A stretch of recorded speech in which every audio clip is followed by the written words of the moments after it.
Oh, wow. We're live. Welcome to a Saturday special edition of 10 Drink Minimum. Let me just make sure everything is coming through here. Yeah, looks like it. So, definitely a special edition of 10 Drink Minimum. I'm your host, Chris Burnett. This show is sponsored by Topo Chico Hard Seltzer. We don't have Smiley today because Smiley doesn't like 11 a.m. on any day.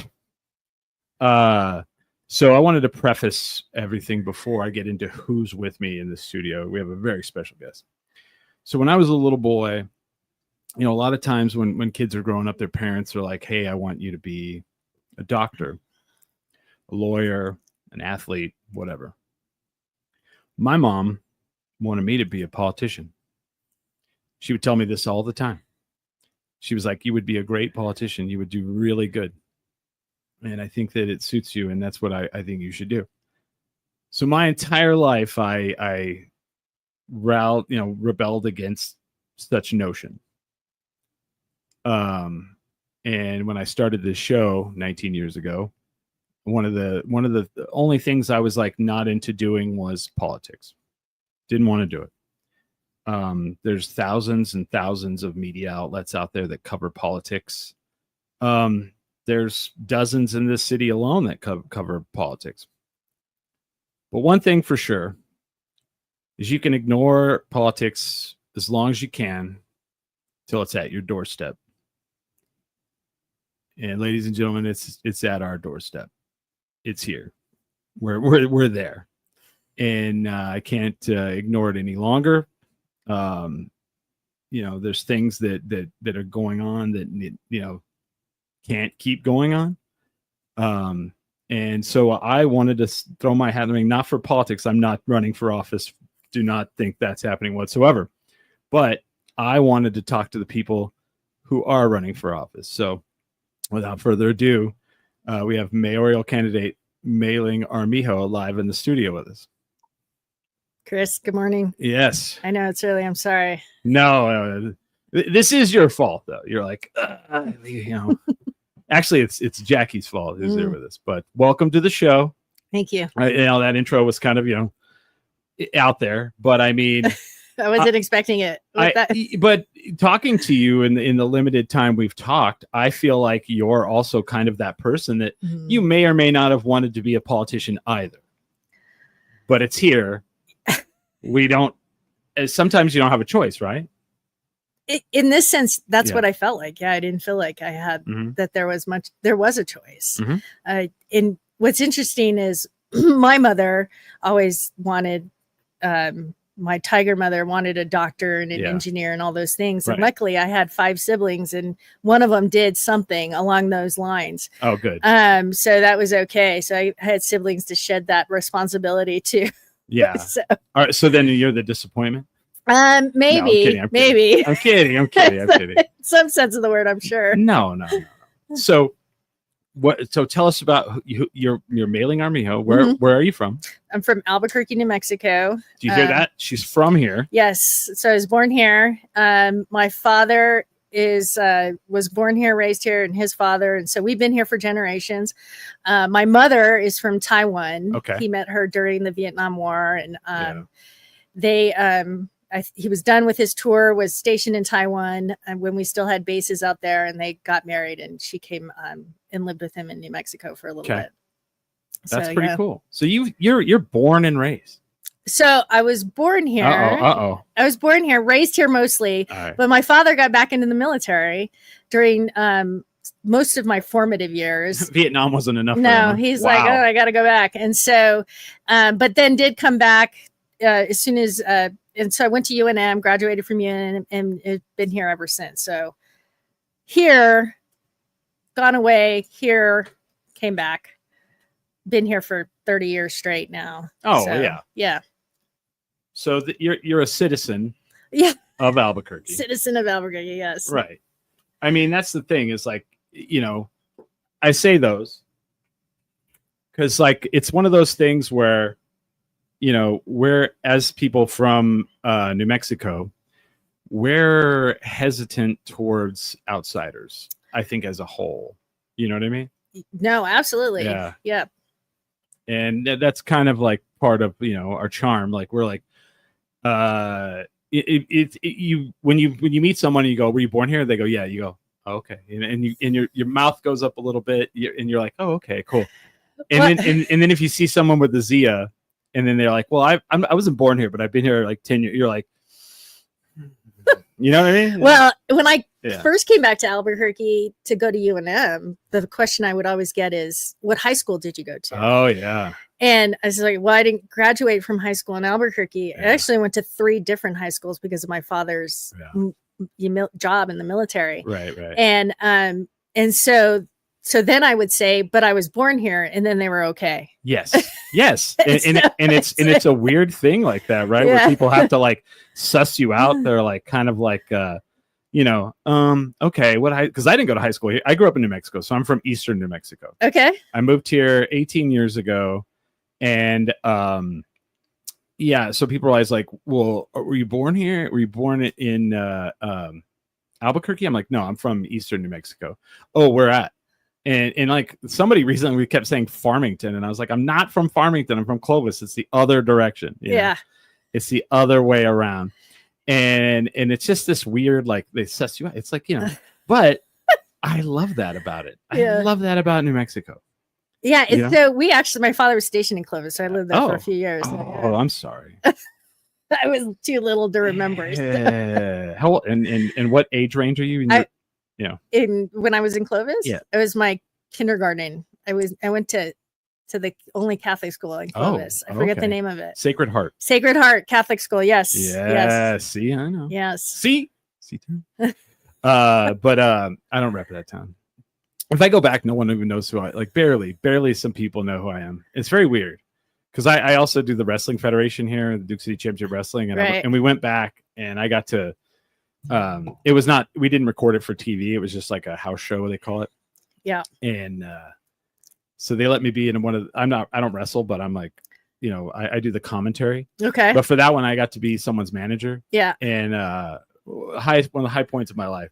The 2 villain guys went out and they're like, we don't know why we did this show in Clovis, New Mexico. We wanted to go to Hobbs because Hobbs is the big rival, Right. And the crowd starts booing and they're like, this town's trash, and oh my goodness. So then I come out and I was like, hey, you don't talk about my hometown like that. And I got to stop one of the wrestlers from hitting my guy in the head with a pipe, and it was all super fun. So you did wrestle a little. I didn't throw anybody down. I just grabbed the pipe and told him. I went, no. And then he got hit and he got taken out and it was over. So, Gotcha. But, so, you lived in Clovis, but you've been around, you went to UNM. Yeah. So I graduated from UNM and then got my MBA in Albuquerque and then, and just worked, started in banking and then went to the New Mexico Finance Authority, which is like a public finance company, and then worked for the state and then the county for many years. And now I work for a private company that does small business lending. Okay. So I've been around a long time. That's a pretty. And then on top of all that, I was deployed and am a Navy reservist. So you add that layer as far as all the things that I try to do in a day. Yeah. So how much longer do you have in the Navy Reserves? So I've been in for 15 years. So 5 more years. Okay. Yeah. So if you win this, you're going to have to do some of the Naval Reserve stuff while you're a mayor. Well, not entirely. They put what we call an MAS code or a code on your name, because if you're an elected official, they can't deploy you. So you're actually, I guess, on the bench while you're doing your political or your term. I got you. Yep. Because you were like in Guam.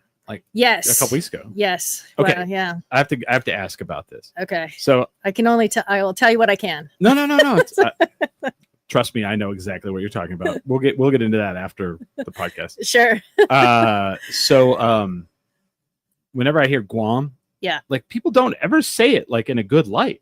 And so I Googled it after you told me you were there, because I've always heard like, oh, we were stationed in Guam.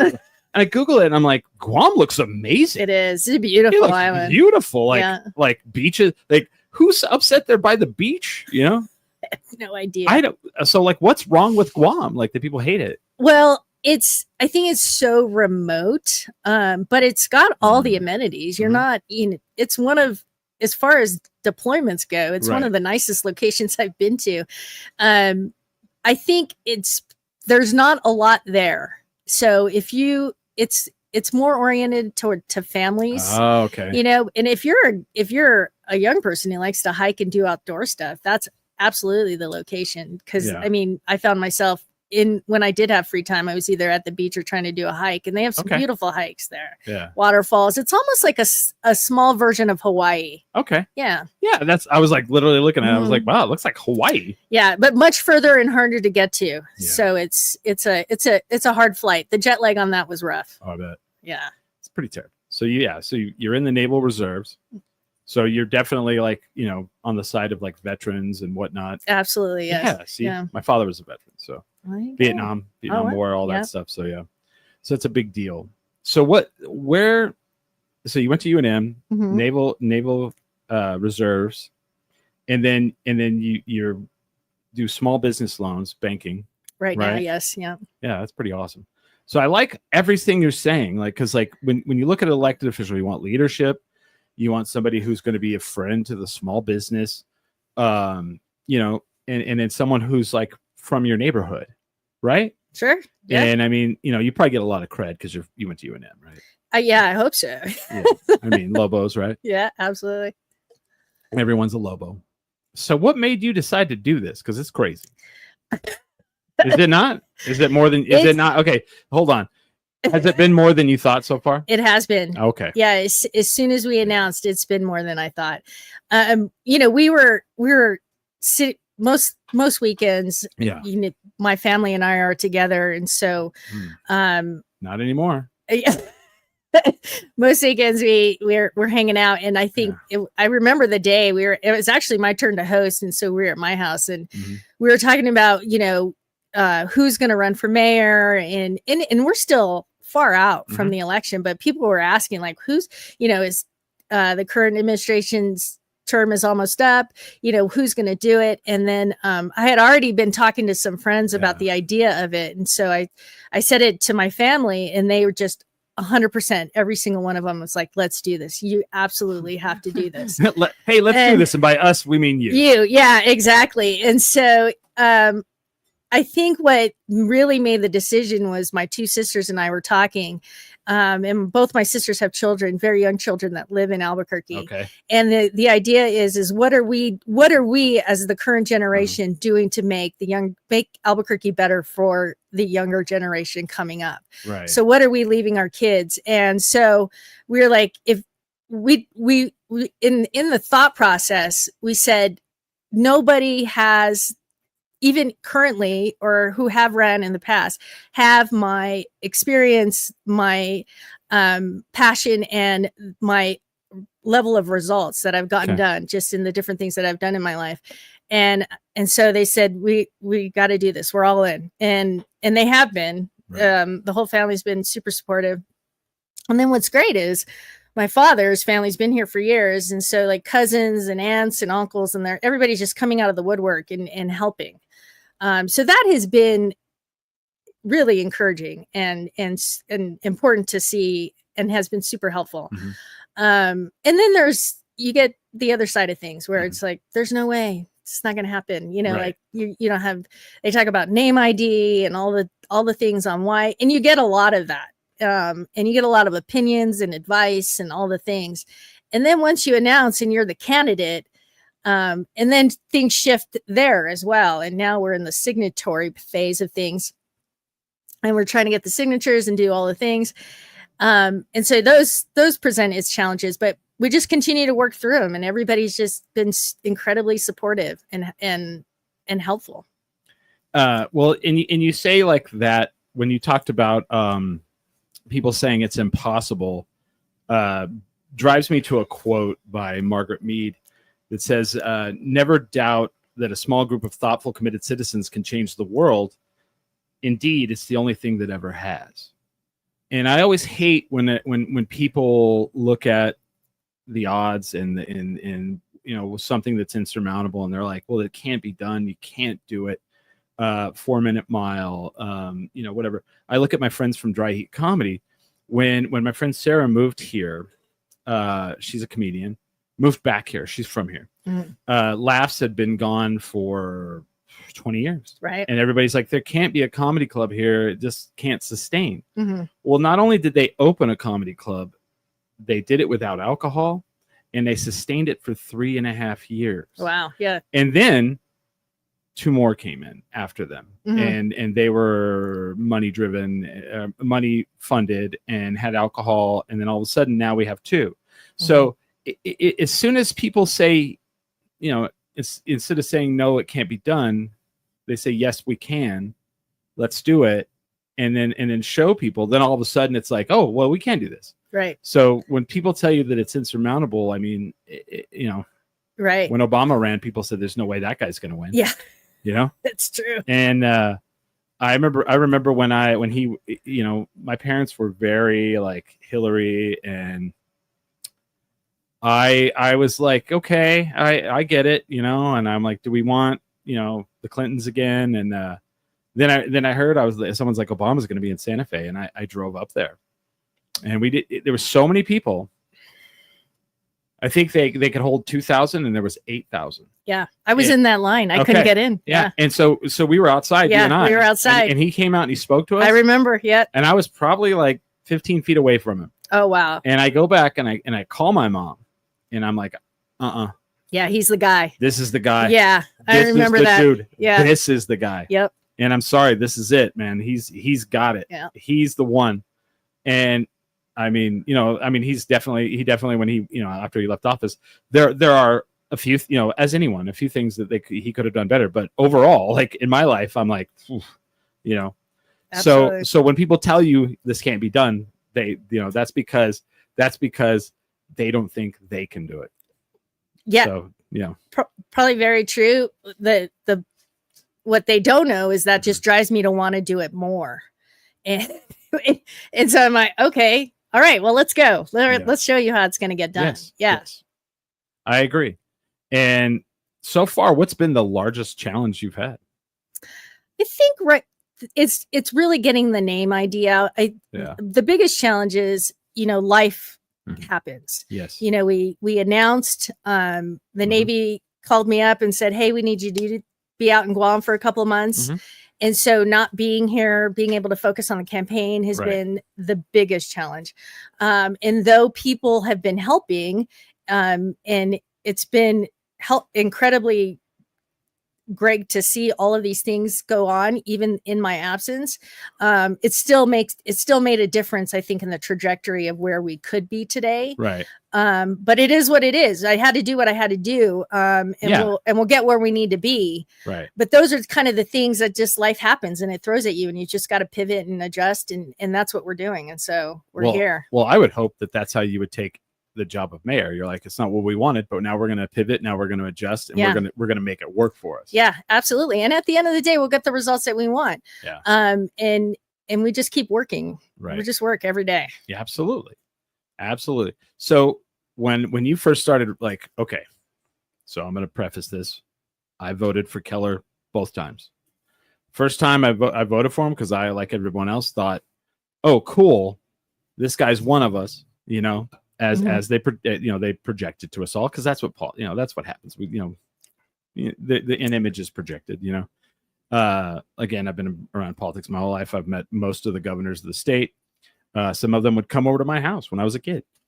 But I voted for him, and then begrudgingly I voted for him the second time, not because I wanted to, because there was just nobody else.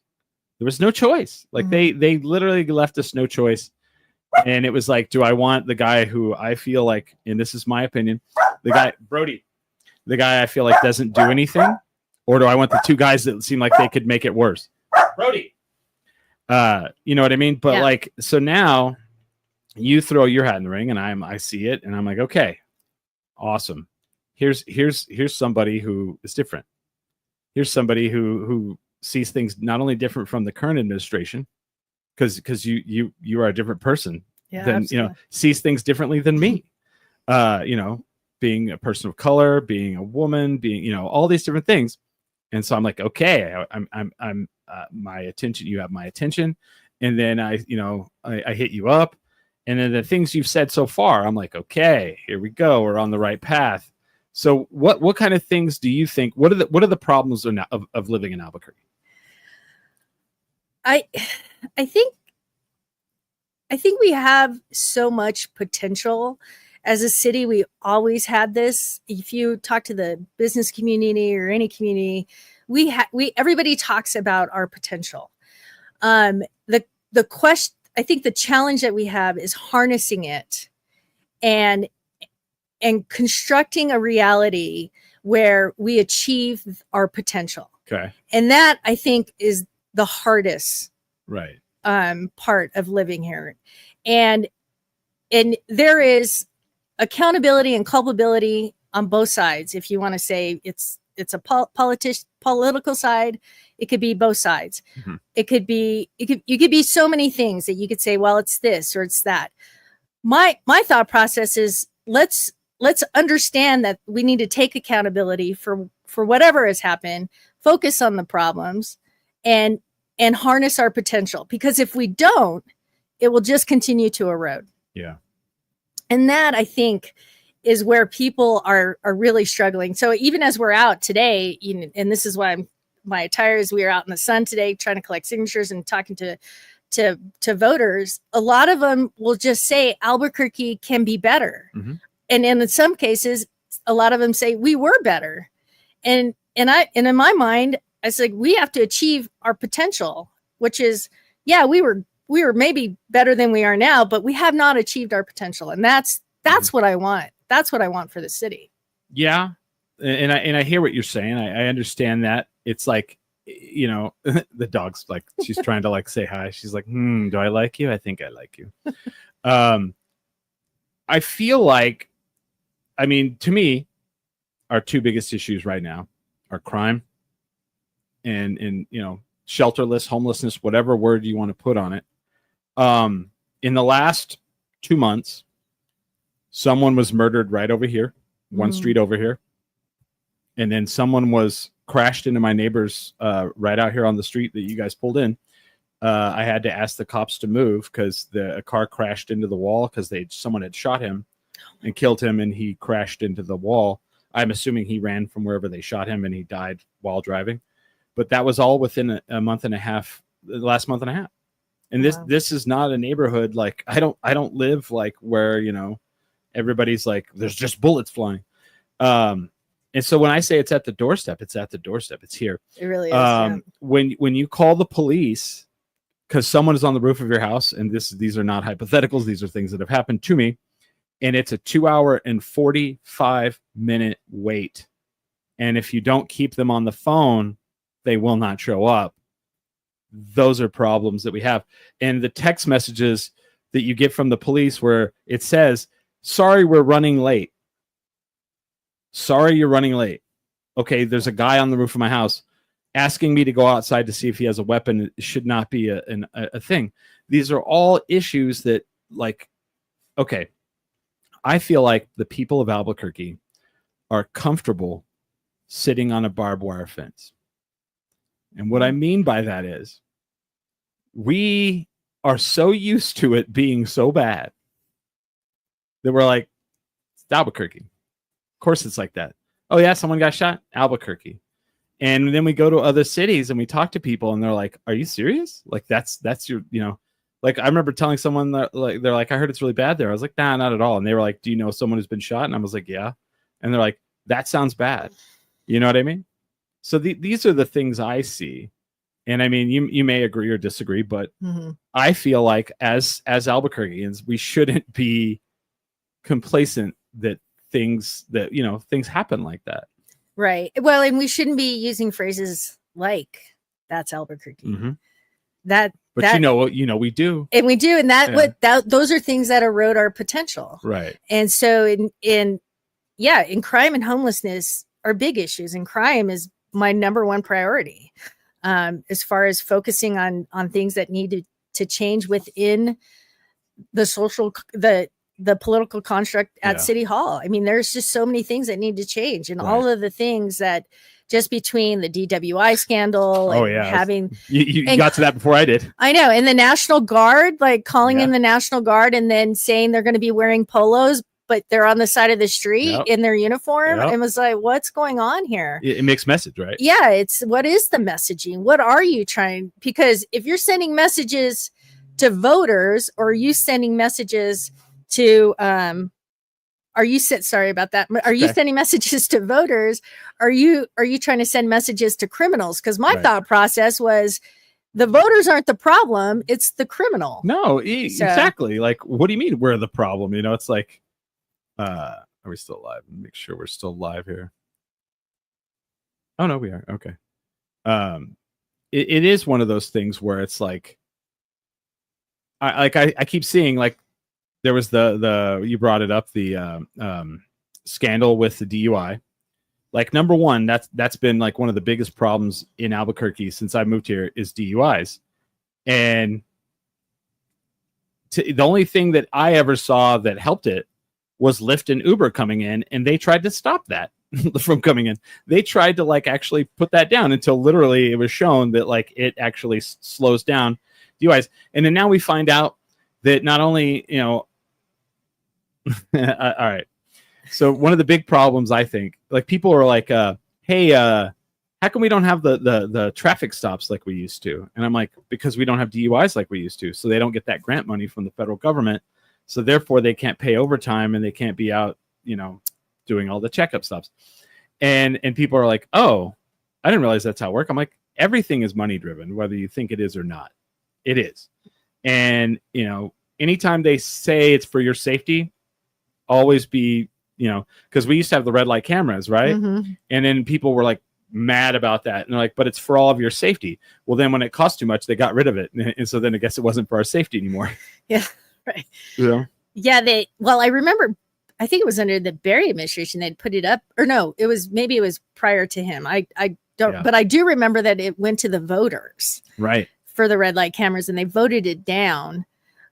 So they got rid of them, and then recently they're bringing them back. Yeah, they're not red. They're not the red light ones. They're the just speed cameras. Oh, and you know, I used to be against those, and they put one on Gibson, and I drive to Gibson. I drive to work down Gibson every morning during the week. And the first week they put that one up on Gibson, they clocked someone going 120. Wow. And I was in like over here on this street, 8th Street right here. Yeah. People drag race down it. And I used to live off Broadway. And in the 7 years I lived off Broadway, I saw 3 cars flipped. It's a 35-mile zone. Wow. How do you flip a car in 35 miles zone? So I'm not totally 100% against them. I get it. But, you know, I don't know. I feel like boots on the ground is much more effective. Yes. Yeah, for sure. Yeah. So, I mean, as if you're elected mayor, what would you do what would be some of the things you do to help with crime? So the first thing is to change out leadership. Yes. We need some accountability, and there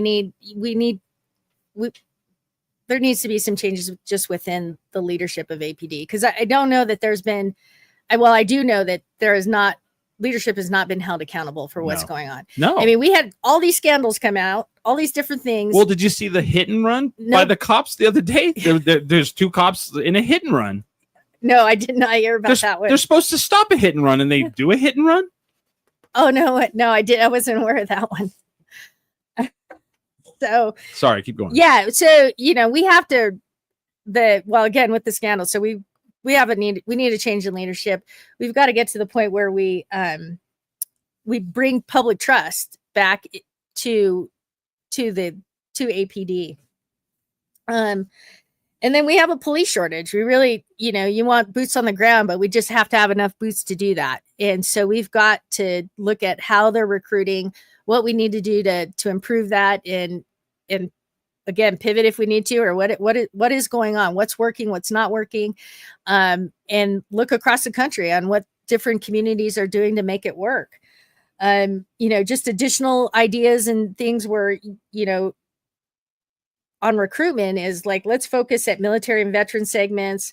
I want to create a first of its kind of PSA high school program to create a career path for high school students who want to move into like the public service aid and then potentially become a Albuquerque police officer.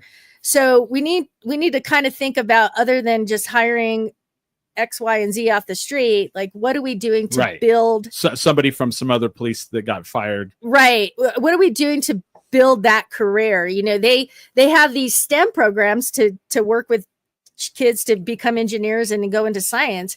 Why aren't we doing that for public safety? And I think we could. And I think there's a segment of young adults who want to better their community and they would do very well in this. We want to set up efforts to actively recruit officers, from around the country, but also like you said earlier, we don't want the ones that got fired and are just moving.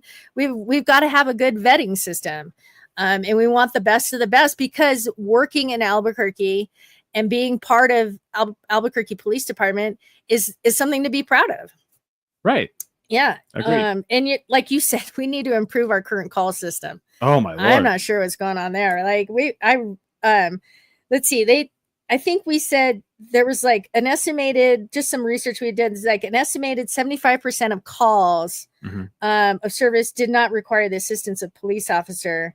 And so that there is a estimated that police officers can have in excess of 50 calls holding at one time. Wow. So Chris, you were probably one of them. Well, and you were asking a person, can you go out and see if they have a weapon, is ludicrous, right? Yeah. Like, so the dude was on my roof of my house and ended up robbing my neighbor's house, but the police got there 2 hours and 45 minutes later. So but it's to the point now where people, like, if I'm out telling that story, as I do, people go, well, yeah, you got to just lie and tell them they have a weapon.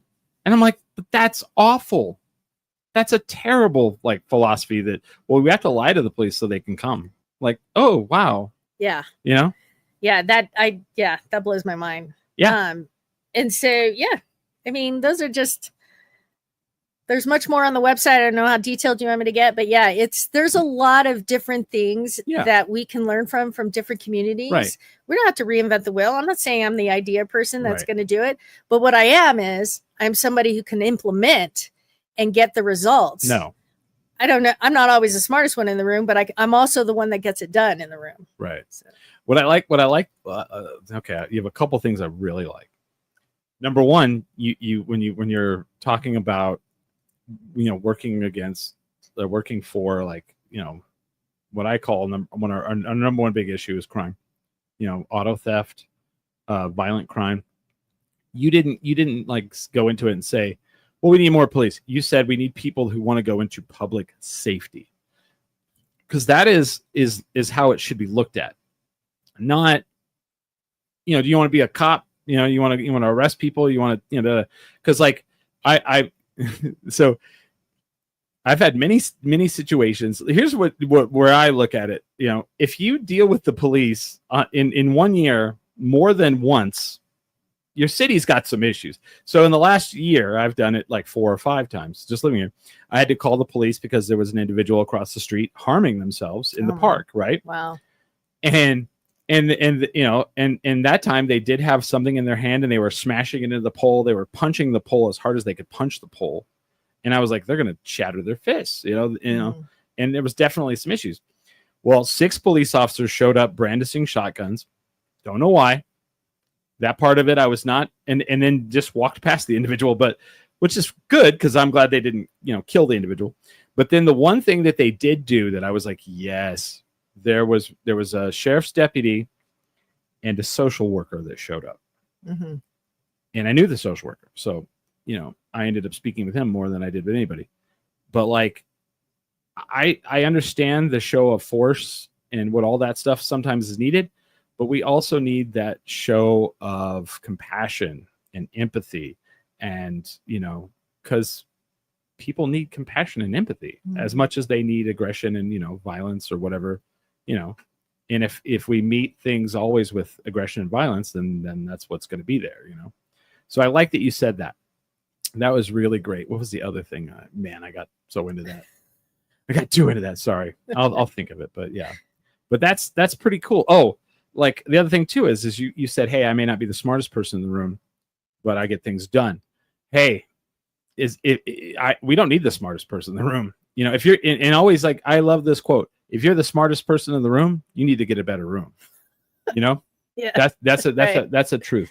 But like, if you're a person that's in that room and you're like, hey, I don't know anything about that. I'm going to go find the person that does, and I'm going to bring them in, and then we're going to listen to that person. We're going to figure it out. That's how it goes. Yes, absolutely. And that's a smart way to do things. It's worked for me. Yeah. Yeah. I know what I don't know a lot of times, which is what I think a blessing for me. Little Bobby says hello from the band Shoulder Voices. We'll see him later at Pridezilla, because I'm going to Pridezilla after this. Cool. I'm going to judge a dog fashion show. You hear that, Brody? Take that in your wiener dog face. So, but as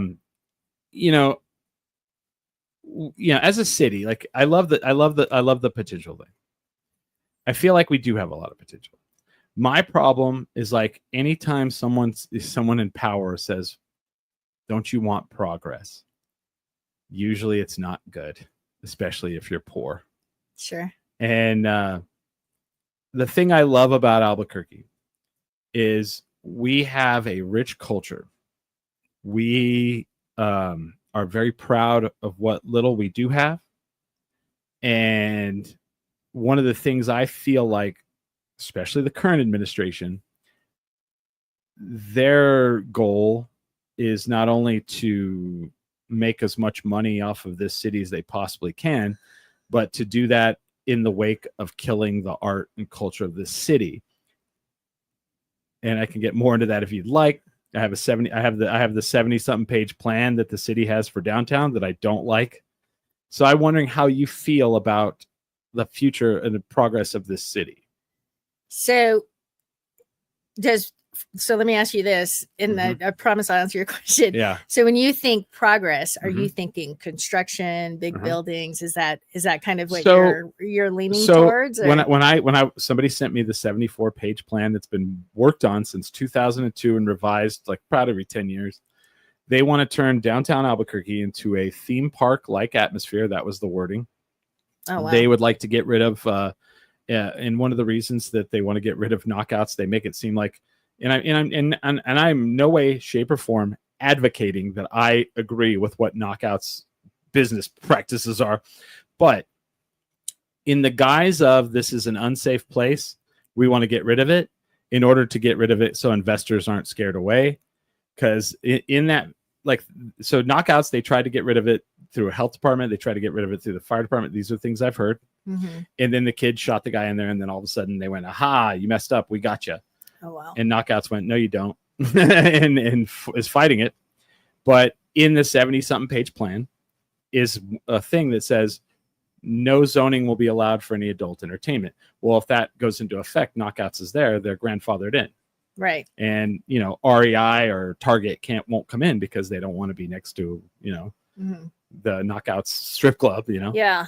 So, and I'm not saying the knockouts needs, I don't like when stuff like that happens. Right.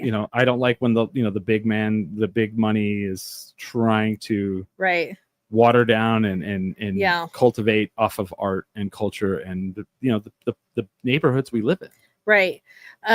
So there's a lot of ways to think about this, because you mentioned a plan, you use the word progress. And so, it's a hard word. It's a hard word. And here's, let me just back up and just tell you my thoughts on that. Okay. In that, I have not read the complete plan. No. 70 pages. I don't know. That's a lot to look, to read. But, I will say this, that when it comes to downtown and the development or redevelopment of it, you're right. The sanctity of the arts and culture part of it is threatened by that type of progress. Yes. Does that make sense? Yes. Okay. So, but let me say this, in that you need to have, Albuquerque can only get so big before we start hitting reservation land, right? Yes. So when we think of economic development or development, we have to think infill development. But what we struggle against And what we want is we want it to look nice and we want it to be better. Yes. But we don't want to gentrify it too much. Correct. Right? Love it. And that's where you still have to work.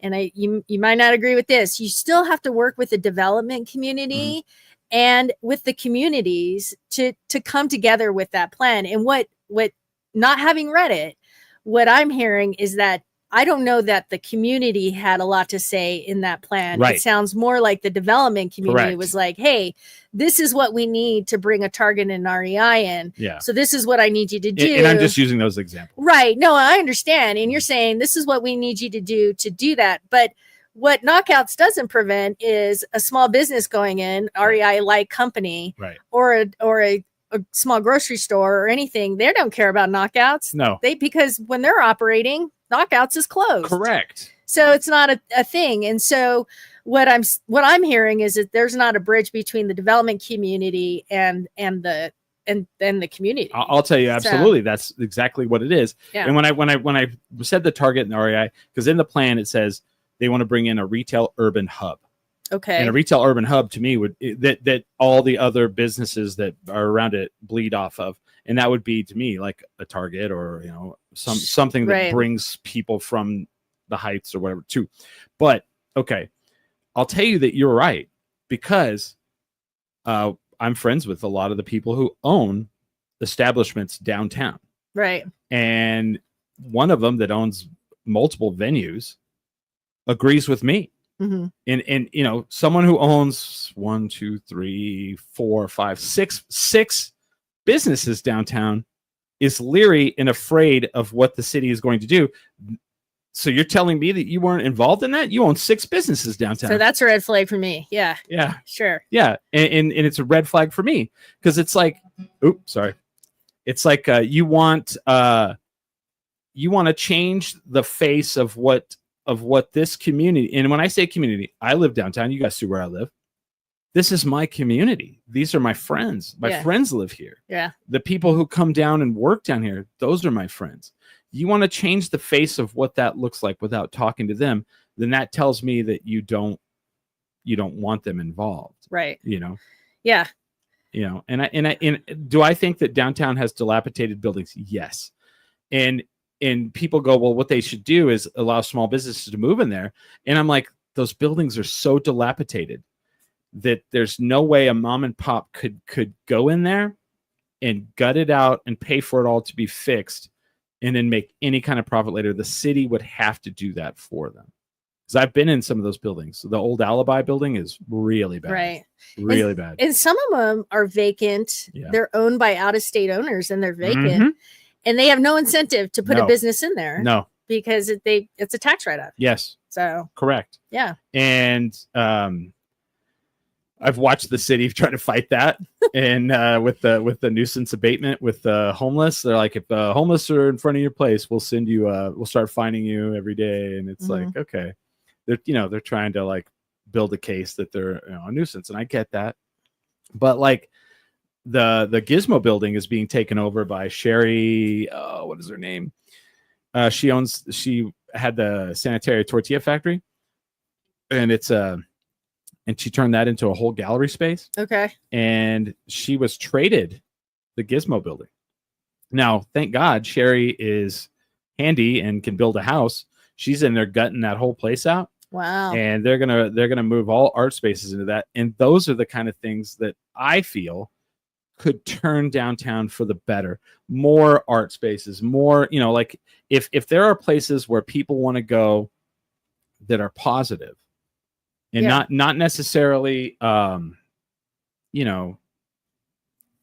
Cliff's or or what do you want to call it, or Cliff's, whatever it is, but like theme parky. No, I don't want theme parky. We have places for that. I want places where I can go on a date or an urban fun, adult, right, cool, safe, place. Like downtown El Paso. I don't know if you've been there in a while. I have. Yeah, it's nice. Whoever planned that, let's hire those people. Right. That's what I. We don't have to reinvent the wheel. People have made this work. It can happen. Yeah. We can have that. What you're envisioning, that can be downtown Albuquerque. Yes. Well, I had a friend from Chicago come in, and he'd never been here, and he comes in and he's like, "Man, this is like downtown Minneapolis before they ruined it. Oh, he's wow. like, this place is great. He's like, do not let them ruin this. Mm-hmm. He's like, you don't know what you have until they've ruined it. And I'm like, yeah, I know what we have here. You know, like we have a cool, like bohemian, you know, there's so many DIY splits, you know, art spaces, venues, fun, cool things that like big money wants to capitalize on, but ruin at the same time. But that's a whole nother deal. You know, it's hard. It's hard to walk that line. It is, because money moves the world. It does. And you have to have entrepreneurs that really want to take a lot of risk. Well, and we do. Don't get me wrong. We have, and they're in downtown right now doing it. And so you're right. The city has to be able to bridge that gap. Yes. And has it done it? It doesn't sound like it, according to this plan that you mentioned. I mean, they've been working on it since 2002. And again, if you bring it up, Albuquerqueans go, it's never going to happen. And I'll look at them and I'll go, it is happening. They're doing it. Like they're doing it, and they're doing it slowly. And one of the reasons I don't, first of all, I don't think that any candidate should be a 3-term person. Oh, I agree. I don't understand why that's even allowed. We cry and scream that in Congress that there should be term limits, where at a local office you can run for the leader of the city for 12 years straight, 16. I don't know how, was there a limit at all? I don't believe there's term limits. That's the thing too, that is ridiculous. Right. No one. If he was the best mayor ever, I would be like, I think we should see what else we can do. Yeah. We should see another perspective, right? Right. Absolutely. So I don't know. You know, I'm very passionate about all of this, if you could tell. Yes. It's good. It's good that you are. Yeah. So, I mean, we're going to take a break here in a little while, but is there anything like, what do you want to leave us with after this first hour? I think after this, my big thing is let's meet our potential. Let's achieve our potential and do better. Yeah. Because we can and we will. Yeah. I think so. I think the hardest thing for, you know, you and I is that people think it can't be done. You know, and it can. Can we reach the potential this city should have? Can we be, like El Paso? I mean, El Paso, when I was a kid, was a awful place to go. I'm going to sure go to. And then I remember the first time I went back, my friend was like, oh, I'm going to go. I have a friend that's down there. And I was like, and then I went and I was like, oh, I Googled it. Yeah. And El Paso won like safest city in the United States 5 years in a row. Right. Right by the border. Right. Yeah. You throw a rock and hit the border. Hit El Paso or hit Juarez. And when you go to their downtown, like the last time I've gone, I've done their El Paso Comic Con 2 years in a row now. Right. And I was ecstatic to go this last time because it's such a cool downtown. Yeah. There are so many cool things to do at night. And what they've done with their like empty buildings where they've gutted them and then they've sold them to people. And then like they've built in like small, like 500 square foot apartments that they rent out for Airbnb. Like for me, I'm not a big Airbnb person because I think they come in like, you know, people come in and buy a bunch of houses that people could live in.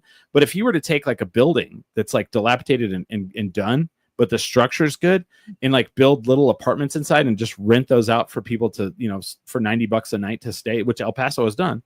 I stayed 1 block from the Civic Center where the Comic Palooza was, $90 in a place that was not a livable anything probably 2 years ago. You know, and I'm like, okay, this I can get behind.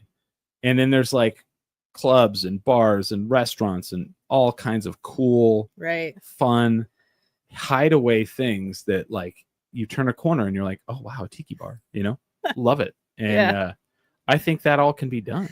Absolutely. You just need the right leadership. Yeah. I'm here to do it. All right. Okay. I guess we'll work hard to get you elected, I guess. Okay. We're going to take a break. We'll be back in about like 10 minutes, maybe. Everybody's got to go to the bathroom and get another drink.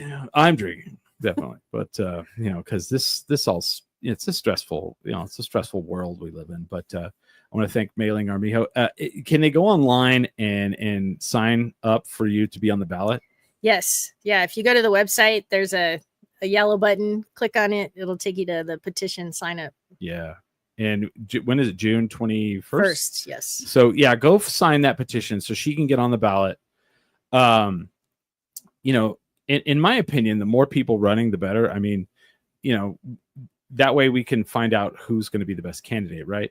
But definitely so far you've been the person that I'm like, okay, I like this person. I think you have the potential to go in the right. I don't know. Your politician could flip in a minute. I'm just kidding. I'm kidding. But we're gonna come back in like 10 minutes and we'll talk more with Mayling Armijo. And with that, we are 10 drink minimum.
All right, we're back. It's 10 Drink Minimum. It's Billy / Wavy Hour.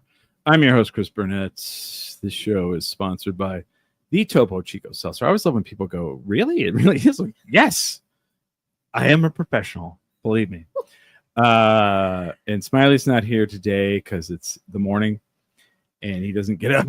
But we are here with mayoral candidate, Mayling Armijo. Welcome. How are you? Good. How are you? Feeling good? You feeling good about that first hour? Yeah. That's great. Yeah. She didn't even cuss me out at this in the middle of being like, why did you ask me that? She did not do that.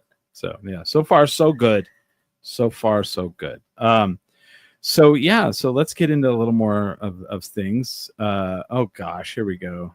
Little Bobby from Shoulder Voices, Topo Gigio, really.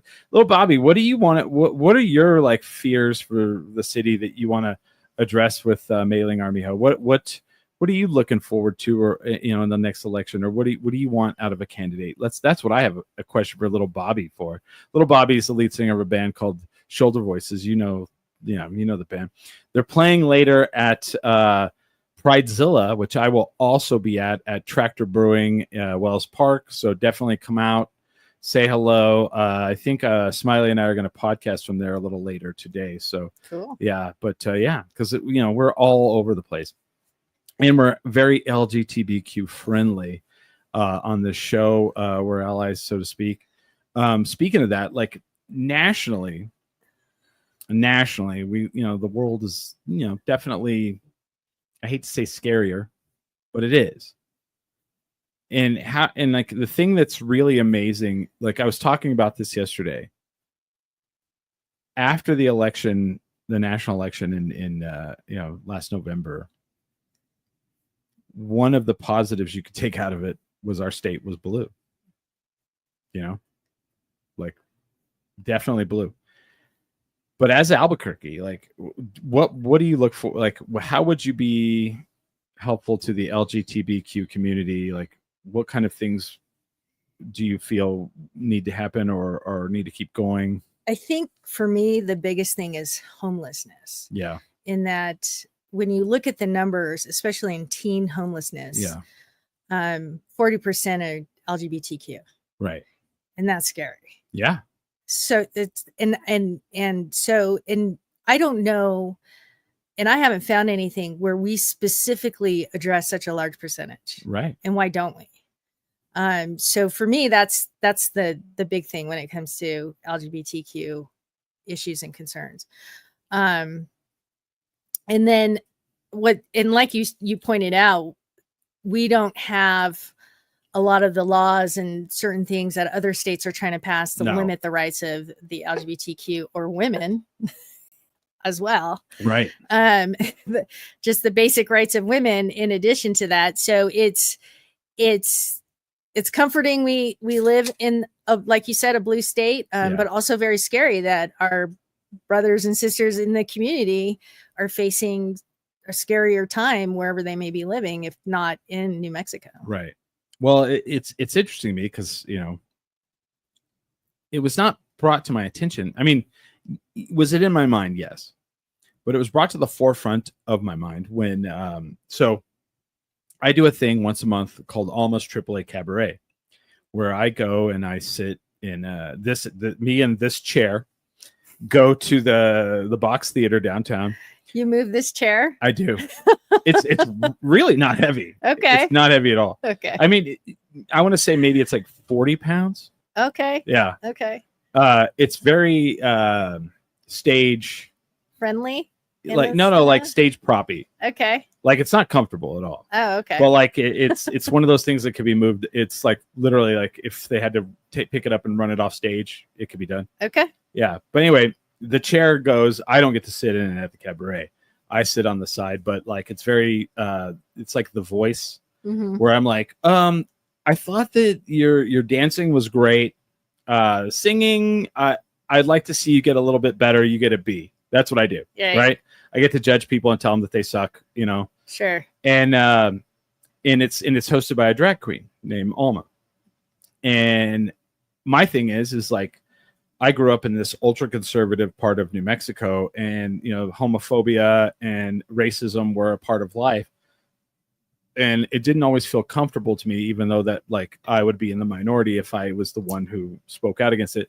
So then when I finally got out of that, I was able to, change the way I thought about people, and in a way that was, not only more comfortable for me, but to me, the right way you should do things. Sure. And so now when I see people that are LGBTQ, I don't see them as like, oh, I see them as other people that are equal to me and we all should be the same. Yeah. And so Alma is like, I'm like, you should come on the podcast so you can promote the, the thing.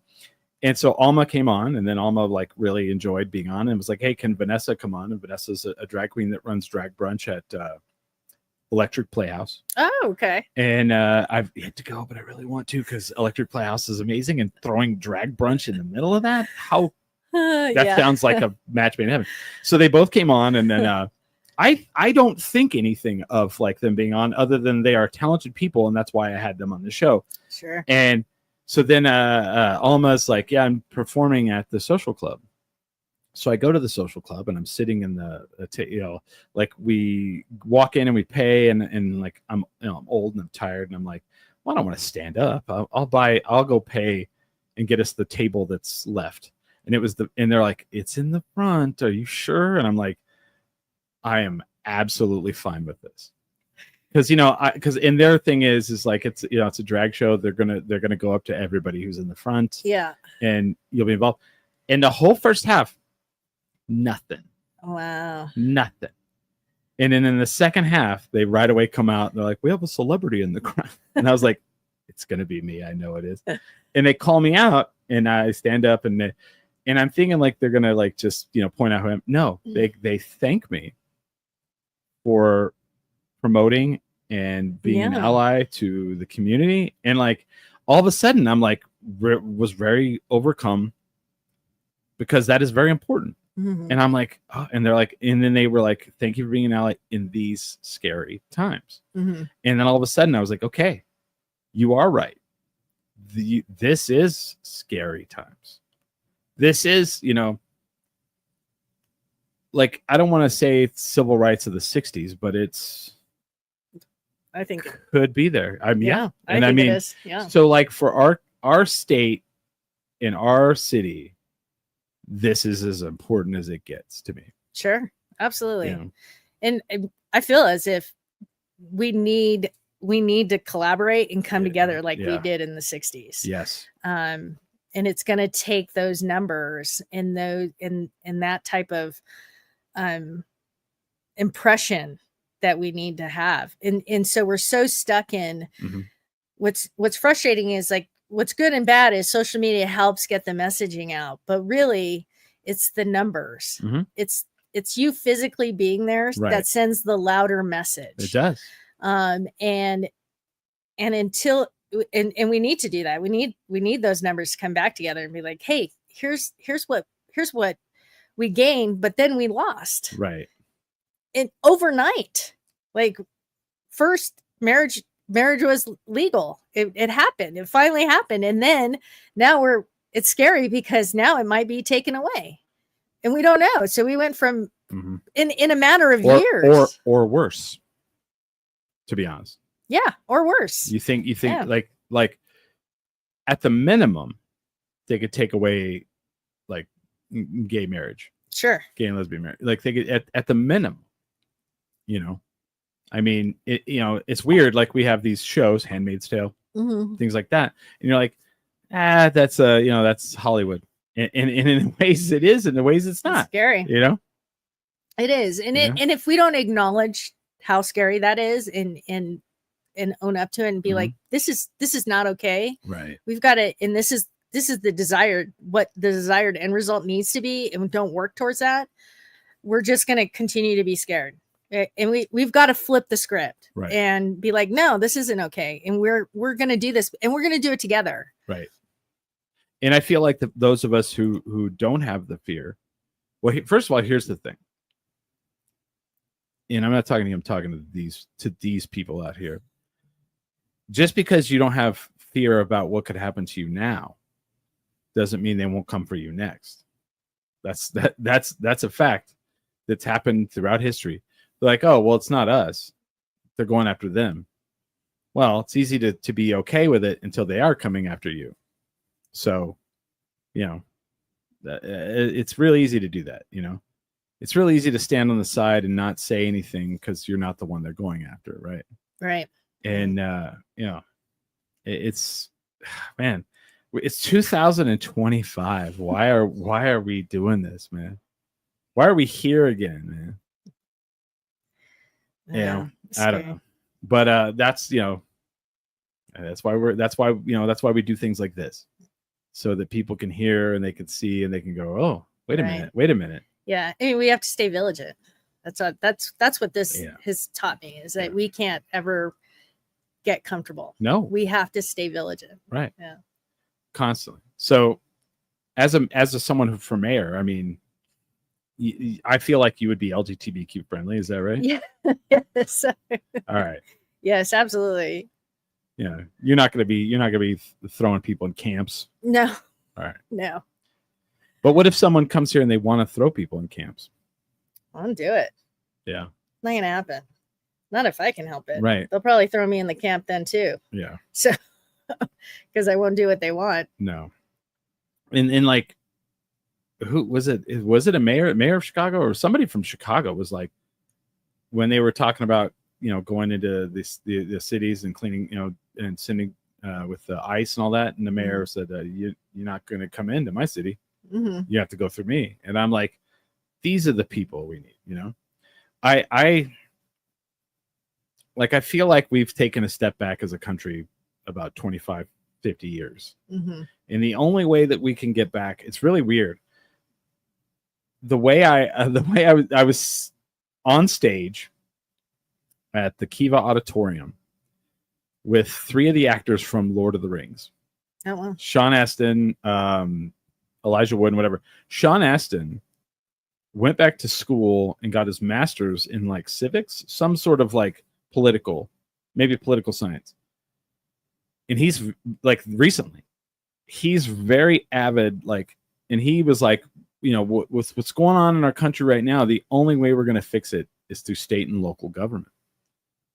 And I was like, I agree 100%. And I mean, so, this election in November was very important. It blows my mind because like it seems like an odd year for an election. Like, right, it's off, right? Is that normal?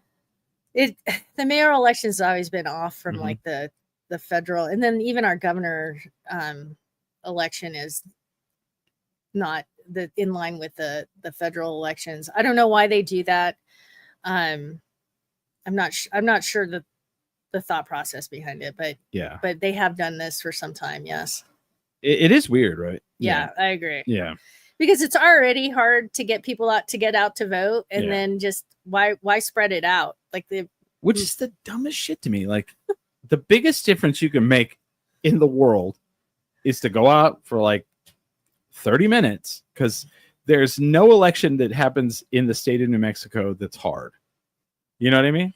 Mm-hmm. I mean, I get it. Like if you live in like Oxford, Mississippi, they make it hard on purpose so that you don't go vote. They do that. Yeah. Like I didn't know this. Like I didn't realize this. I was dating a woman from Oxford, Mississippi, and she said we have one place in town and it's a 3 to 4 hour wait to get in. And I'm like, wow, because they don't want Black people to vote. Wow. Yeah. Or any kind of like poor or marginalized people, because they don't let you off of work either. Mm-hmm.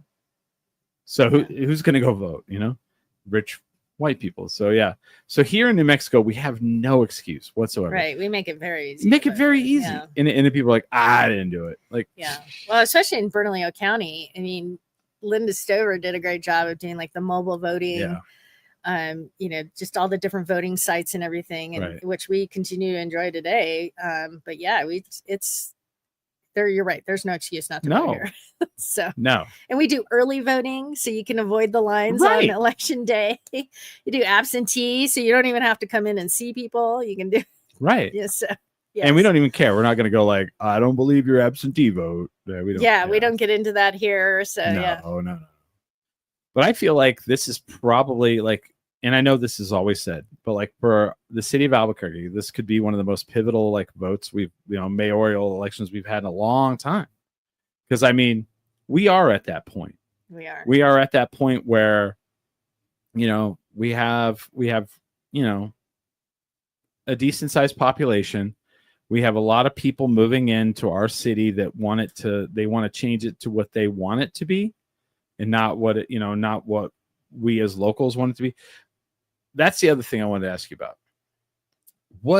I feel like and I may be wrong, because I may not have all I get my information from the people I know that don't have a place to live. But what would, with people moving in and prices of renting and buying homes, what would be something you would do to help alleviate that? Because I don't want all my friends to have to move away. Sure. So we have to increase the quantity of housing. Absolutely. Yeah. And affordable housing.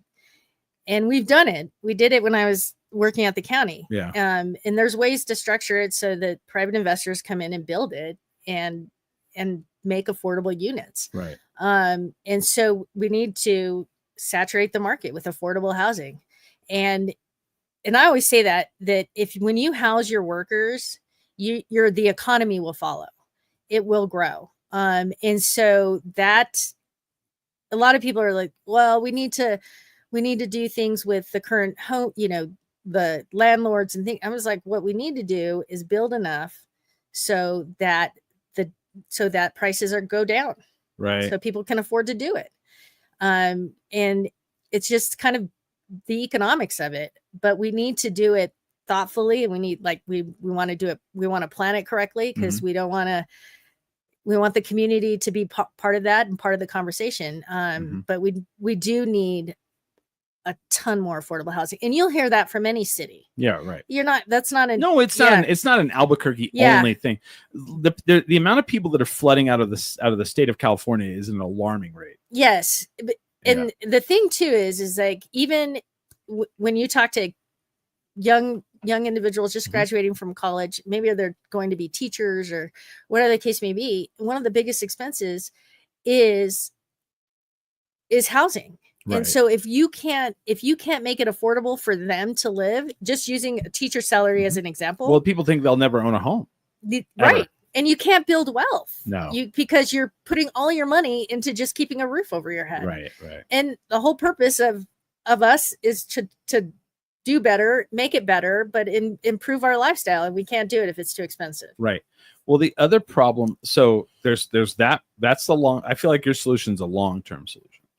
But there's the short-term issue where the amount of when landlords see the market, they're like, okay, I can rent this place much more expensive than I have.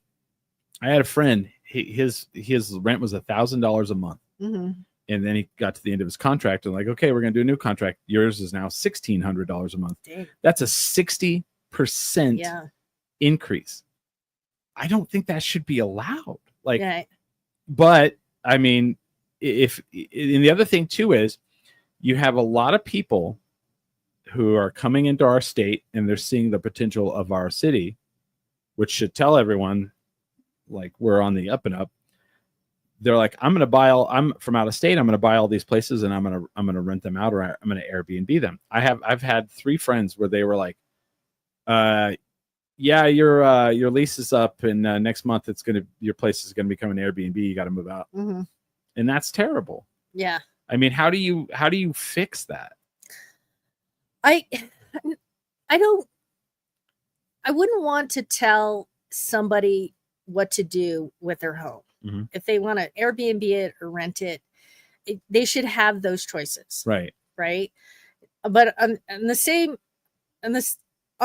note, when it comes to the rents, going from 1,000 to 1,600, that throws concern. And I think that's why cities like New York and Chicago went into rent stabilization requirements in their city. And if you were going to raise the rent, you could only do it by X amount. Right. You had to give so much more notice as opposed to just when the contract ends.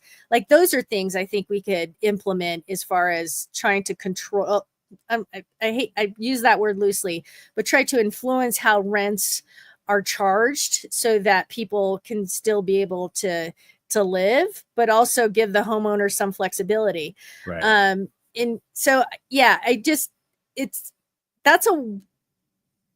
it's a tough row to hoe in a lot of ways, but I think that, and you're right, my solution is longer term, but it's also short term, because you can build 120 units or 240 units in a year. Okay. You can do that. You've got the right development company, you got the right financing structure, these things can happen. We've done it. But we've got to build a lot, and we've got to have developers. And this is why I say it's important to work with the development community, because it is the money. Yep. And to meet the public and do these public private financing deals, so that we can build the housing that we need, the affordable housing, saturate the market so it forces the rents to go down. Because you're right, I go from 1,000 to 1,600 because I have the demand. Well, that's another job you have to get. Yeah, exactly. Mm-hmm. And so, we have to. Okay. So little Bobby says, too, I'm a property manager with long-term leases only. Could we please eliminate Airbnbs from single-family homes? So let me. Okay. So you said, like, I hate to tell someone what they do with their home. My problem isn't with a local who has another home and they're Airbnb. My problem is with these outsiders who are from Portland or LA, and they come in and they buy 10 places and they don't live here. Right. And they kick everyone out of those houses. And turn them into Airbnbs because this is a destination place for Hollywood, for people who work in Hollywood and movies, and that's what's happening. And like, I've literally heard situations where a guy walked into a local bar downtown and he's like, man, finally I found a local bar. And the bartender's like, what do you mean? He's like, oh, I've been in town all week buying up places to turn into Airbnbs. And they're like, so you're moving here? And they're like, nah. And they kicked him out of the bar. Now, I understand. Yep. I thought the city passed an ordinance. Maybe they did. Yeah, I thought I saw that. I'll have to look into it. But I thought there was an ordinance that said if you don't live here, you can't have an Airbnb here. Okay. So they may have already implemented that. Oh, if that's the case, then that's news to me, because I know in Georgia, they passed one where you could own 2 places and you have to live in one of them. Okay. In Georgia. Yeah. Yeah. And I'm like, and I looked at that and I was like, okay, that's, yeah. But like having, and I know, and here's the thing. I know someone who used to live here and he has 11 and he now lives in Colorado and just lives off those 11. Mm-hmm. And I'm like, dude, and I get on him. He got mad at me because I rallied against it on social media. And I was like, dude, you're keeping people from owning a home and you're benefiting it from right. it. Yeah. No, I would agree with you on that point. Like, you need to live here if you're going to be doing that. Yeah. Like, I get it, like it's like driving for Uber. I'm sorry that the taxi doesn't exist because, it's capitalism, right. but little Bobby says, this is what's happening in San Francisco in the area where I property manage. The short-termers are also make terrible neighbors for the long-termers that I manage. Right. Yeah. Sure. Yeah. People who move in and just are there for a couple of weeks. Right. They don't add to the, so there's no investment in there. Yeah. So I think the word that we're all looking for is community. Sure. So if someone is here for like 6 months, they don't give a shit about the community. Why would they? Their community is where they're from or wherever. And I think the biggest problem in the world is we don't all focus on community, because where you live and the people in your neighborhood should be very important to you and you to them. Right. You know what I mean? Yeah, absolutely. Yeah. I don't know. That's how I feel about it. There's no, to any of these things that I'm asking you about, there are no great solutions. There's no perfect answer for that, where somebody's going to lose, and who is it going to be? But the poor people. Yeah. Right? Yeah. Well, at the end of the day, I think we have to find a bigger solution. Right. My fear, little Bobby brings up the word Santa Fe. Santa Fe. I mean, you grew up here and I grew up here. Did you grow up here? Okay. When I was a kid, like when I talk to people about Santa Fe who don't live here, I'm like, when I was a kid, Santa Fe was a much different place than it is now. Mm-hmm. And I think Santa Fe is in a lot of ways a cool, interesting city, but in a lot of ways, like what we should not want to, like, we should look at as like danger. You have all these people who born and raised there can't live there. They have to live on the outskirts in these like weird little like communities outside of the city because they can't afford to live there. And I think as an Albuquerque person, I don't want to get there. And I bought my house in 2020, and I wanted it in this neighborhood here because I grew up in New Mexico, and I wanted to be in a neighborhood that was full of culture and art and New Mexico. And in 3 years of the first 3 years I lived here, my property tax went up $240 a month for no reason. Like they were like, So it went up in total. It went up 240 or year over year. In 3 years, from 2020 to 2023, it went up $240 a month. And and now when I tell people that, they go, well, your property tax goes up all the time. And I go, does it go up $240 more a month? And they go, no. And I was like, right. But why would that be? Because people are buying up all the property in the area, and it's a very popular place to live. Now I have Lamborghinis in my neighborhood and Lexuses and Mercedes-Benz, and it is what it is. Because nobody, we have an influx. I keep hitting your TV. Oh, sorry. I'll move that. That's okay. Good. You're the first person that sat in the little couch thing that's there. So, and the TV's new too. So yeah. Right. It's driving up the value. Yeah. Yeah. And that's fine, because that means we're prosperous. But, I don't want to be like I've had friends that have to move away because they can't afford to live here, or they'll never be able to afford a home here. Little Bobby says his property tax just doubled. So right. Yeah. So I don't know. And there's no good solution, but you are like an, economic, like, Yeah. So what do you see? Like, is that just every major city that's happening now? I mean, so I don't know. As you say that taxes are going up, there's so many taxing entities that are involved when it comes to your property taxes, right? So if you look at your bill, there's City of Albuquerque, Bernalillo County, State of New Mexico, and then there's some acronyms in there that get charged. CNM is part of that as well. Yeah. And so the money gets divvied up in different areas. And so I always question, and this is going to sound like very technical, like who's raising the taxes? Is the mill being increased from the county, or is it being increased from the city? And why is it? I think those are questions we need to start asking. Yeah. And then where's that money going to? Because typically it's supposed to go to schools. APS is part of the mill too, right? It's supposed to go to schools, or it's supposed to go to public safety.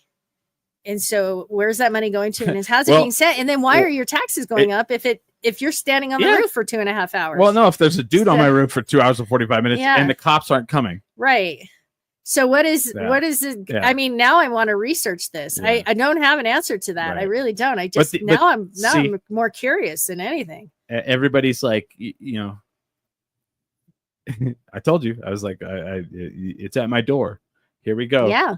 And I even said, if it goes up drastically again, I will be at the city council meeting. Yeah. And I will be announcing to them that I will be running against them. Or you need to be running for county assessor. I'll be doing something. Yeah. I mean, I would, the first person I go ask is the county assessor and be like, why is this gone up $240 a month? They would be the first. They're the ones that send you the bill. Right. And the treasurer collects the money, but it's the assessor that sends the bill. So what's up? As a podcaster, I got asked to go to be a guest at a neighborhood association, which I was like someone came on and said, hey, can you come speak at my neighborhood association? I was like, I don't know why you would want me to do that, but that's fine. Yeah. So then I went and sat in front of this neighborhood association. It was like 20 people. And the guy, we talked for 20 minutes, and the guy goes, well, I can't tell if you're for the city or against the city. And I said, well, I'm for you. I'm not for any government entity. I'm for you. I'm for us. Yeah. As a community, I'm for this. I'm for people in a neighborhood meeting together to define and understand what we are all about and what we're going to do to make our lives better as a group of people. Mm-hmm. And in a positive way, not we're gonna make it better by kicking all those people out of this country. No. But yeah. I think it's a good question. It also circles back to understanding local politics. Yeah. Because if you're looking at that bill and you don't know who your county assessor is, I mean, that's who you should be calling. It's like, what's going on? Good to know. I'll start calling them out on this show. Right. I'll be all or have them on, have them explain your bill. Like they're not going to come on to this. The fact, okay, here, let's get into that. Okay. So we asked Keller to be on this show a long time ago. Okay. And he's in no way, shape, or form. No, it was a legitimate, like, no way. Absolutely not will I come on your show. Oh, wow. Absolutely not. So then I ask you, and then it gets out that I asked you and you said yes. And so then I got someone that reached out and they asked me if they could have their candidate also on this show. See, you're more popular than you think. You know, and they're like, well, you know who you should have on. And it was, you're one of your opponents. And I went, I don't think so. And that's a bias of me. Sure, but it's your show. That's my show. I do whatever the fuck I want. That's how it goes. Dropped an F-bomb. There we go. And, because that's bull. Because, like, I ask them, they say no. I ask you, all of a sudden, they're like, uh-oh. Somebody said yes. They're like, wait a minute. Maybe this is more important than we think it is. And here's what's funny, too. Because in the last election of the president, do you know that they cited the fact that she did not go on Joe Rogan's podcast as one of the reasons she lost? Wow. Did you see that? No, I didn't see that. And I was like, and I looked at that and I went, wow. Interesting, And they cited the fact that he went on there and I'm not saying I'm that or anything, but like the world is changing and the way the media is changing is kind of interesting, I would agree. I mean, I had this young man reach out to me. He doesn't live in Albuquerque. He sends me this email. He says, I'm a young journalist. I'm not, he doesn't have a, not a podcast, but blog. He doesn't have a blog or anything. I think he's just starting up. And so he's reaching out to all the candidates and he's like, I just want to do a short interview. Would you be willing to do it? And I said, sure. What is your platform? What is your group? Yeah, I asked him those questions. He's like, I don't have any of that. He goes, I'm just trying to interview candidates and construct an article, is essentially what I got from him. And I was like, okay, let's figure this out. Let's do it. So you're right. It's like the shape of media, who gets into media, who does it, and who's listening, who's not listening. You just never know. So given the opportunity, why not? I just thought that was interesting. They all of a sudden were like, wait a minute. He's doing your show? Maybe you're going to ask the hard questions. Well, no. I don't know. Okay. Maybe he didn't want to answer your question. You know what that told me about you? That you were a viable option. They went, wait a minute. Uh-oh. Oh, yeah, that's true. Absolutely. I could see them. So I'm just telling you, if you start to get down on yourself. I was on Chris Tendry. You're like, hey, you know what I was doing? No, I'm just saying, like, that all of a sudden you're being on here made us be more viable. Absolutely. So I'm just telling you, that was, I was like, oh man. And I don't know, man.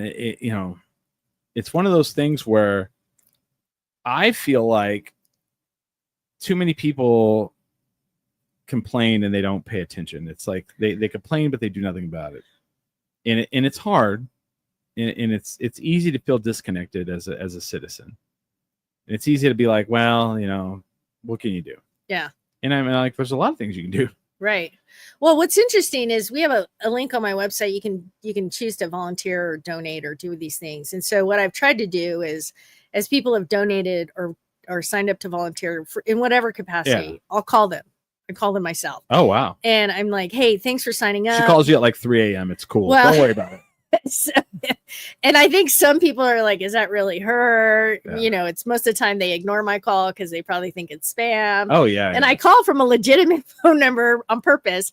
And some of them answer and they're like, wow, didn't think you're calling like that. And I was like, what? I'm no different from you. I would love it if you were like, this is Mayling Armijo. Have you looked at your warranty, your car warranty lately? They probably think that's who's calling. Or Do you know you own back taxes? or calling about a fake toll or something that they owe money on. Yeah. And they're just, there's one surprise, and I'm like, I thank them. Hey, thanks for filling it out. I know it takes a lot to you're busy, whatever you're doing, busy or not busy. I appreciate it. And this is, if you can help, we're just looking for help in these areas, whatever you can do. Yeah. And so I think that a lot of people want to do it. There's just this initial kind of breaking the ice. Yeah. What's interesting is like I have these two nieces. Well, I have many nieces and nephews, but these two in particular nieces, young, in high school, helping me get signatures. And that's cool. Super sweet. And they're, if we're at dinner or doing anything, they're looking at their phones. But when I asked them for help, and I said, hey, this is what we're doing, this is what I need. They started asking questions, and they got into what city politics was. And then they started like looking up the different candidates and all the things. And here's a 16 and a 15-year-old and going to get signatures. And it's so cute because you sign the petition for my aunt to get on the ballot. Yeah. And so, so they start there, and that's where they feel comfortable. And then when they ask them questions, they have like their little cheat sheet, and they get it. And I think a lot of people want to do it. Right. It's just that initial fear of like, how do I do it? Right. How do I break that ice? Yes. And so I got to tell you, if these two can do it, I'm super impressed with them and what they're doing. Wait a minute. You're dumplings. If you can get both of them to not be on TikTok and go get signatures, right? That's a lot right there. Yeah. You're climbing. You're pushing that boulder up the hill, my friend. Right. Because that is a lot. Yeah. A lot. And they're good kids. Do they get you to do TikTok dances yet? No, I won't do it. What? No, I refuse. I have no rhythm. So there's a charm in that. There's a charm in that. They don't want me. They don't want me in their videos. Trust me. Yeah, there's a charm to that, I say. Yes, well, they have all the charm. I don't have the charm when it comes to that. Come on, Auntie. No. All the people are doing this. They're like, Chapel Roan. We're gonna play Chapel Roan in the background, right? That's still not okay. Yeah, I don't. Yeah, I'll probably throw out a hip or something. You don't dance at the Pink Pony Club? No. Okay. Well, I don't. I do. So, yeah. Big fan. Yeah. Okay. What's your go-to karaoke song? So my go-to karaoke song is "It's Amore." Oh, no way. Really? I mean, that's like, okay. It's a morning, the sky like a big pizza pie. That's the morning. You could scream it, really not sing it, and it still sounds okay. So okay. That's a big one, right? Like, so let's karaoke for a long time. So a lot of my friends are like insane, amazing singer musicians, right? Very intimidating to do karaoke, right? So I'm not a great singer. So for the longest time, I wouldn't do it until I figured out it's not about being a great singer. It's about the performance. And then as soon as that clicked in my head, I was like, oh, I'm doing this. I'm in.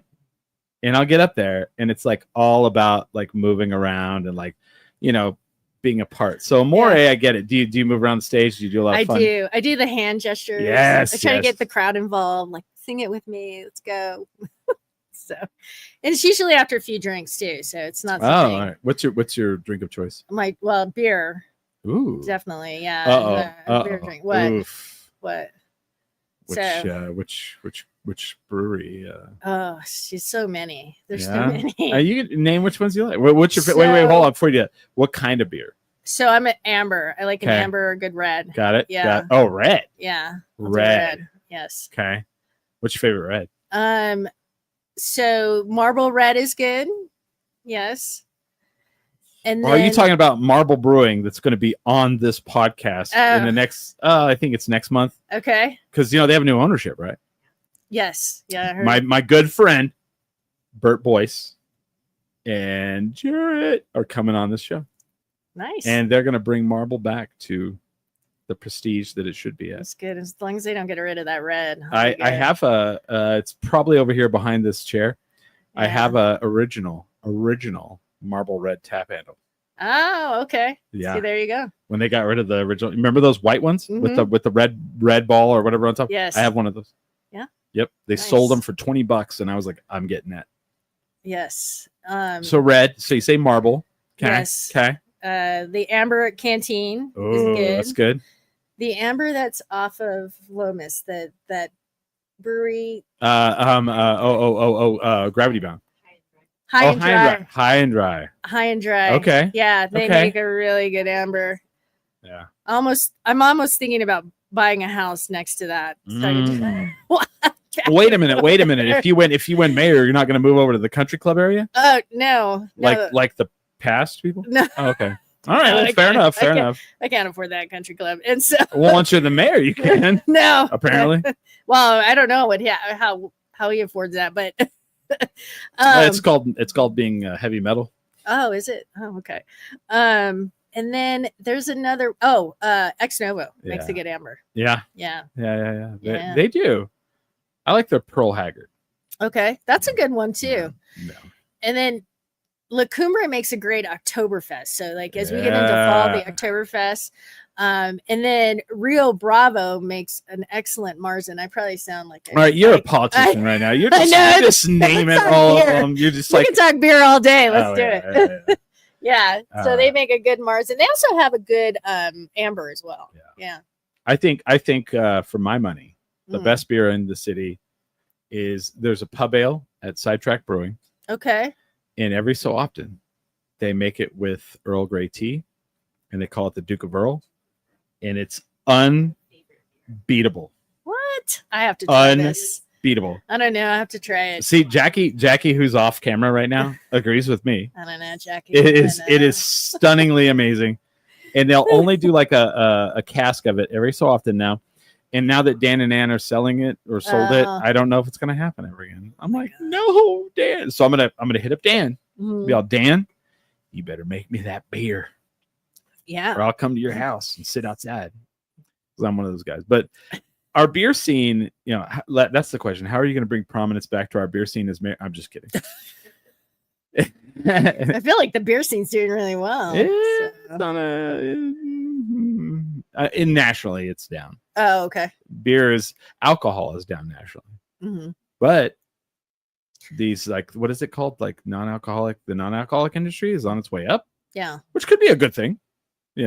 Honestly, like I've been into these NA beers recently. Like I'm like, I can act like I'm drinking and then drive home. Well, yeah. There are a couple good NA beers. So. Yeah.